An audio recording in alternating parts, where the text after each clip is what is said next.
Hey guys, it's towniesimbuilds here, and we are officially back with a brand new build.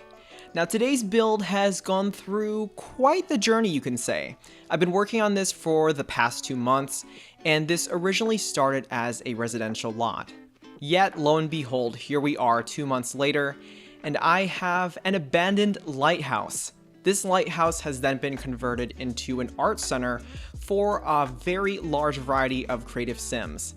So it's a really fun, eclectic place to visit, and without further ado, we'll go on to the world of Henford on Bagley and check out the lot. Alright guys, and here we are with a full view of the abandoned lighthouse. Like I mentioned, we are in fact in the world of Henford on Bagley, and because of the nature of this lighthouse, I did want to keep it near a body of water, so I thought this river was perfect. This lot was at some point considered for 𝗧𝗛𝗛𝗡𝗚, but I just honestly love the light shaders that are used in this world, and I thought it really fit the vibe of the town itself. As you guys can see from looking at the building, Mother Nature has just not been kind. The years have not been kind to this building by any means, so a lot of the fence is very dilapidated. We see a lot of the leaves and bushes kind of crawling up. And I had a blast using a lot of the island living materials to really create this rustic, kind of chipped paint feel going throughout the whole building itself.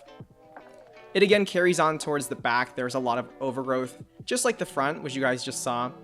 And as a quick note, because this build was originally a abandoned build, I did want to make sure that this was compatible with the Sims 4 off-grid challenge. So all the kitchens and bathrooms are designed for that challenge. We also have very natural light fixtures for candles and antique lamps.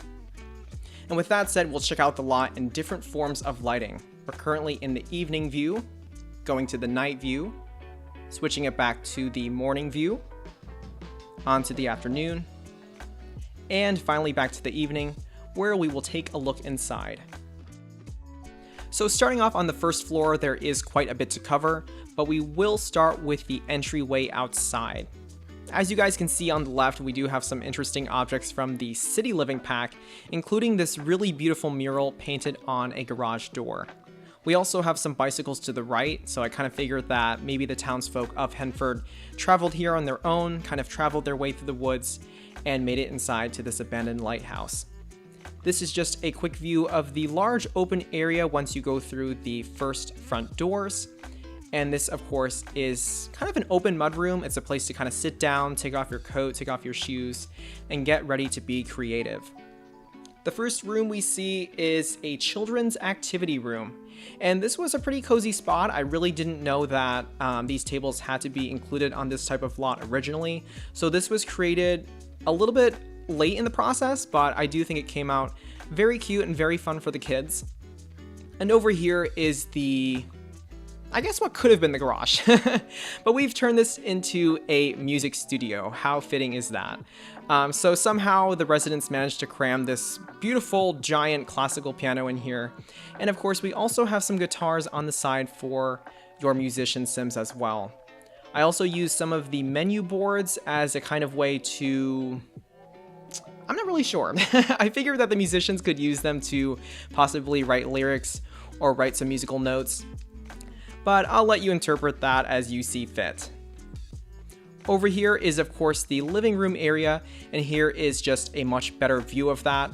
This living room, you guys, oh my goodness, it went through probably a good 30 variations. I was really trying to create sort of a boho inspired look with some island influences as well, so that is what I came up with.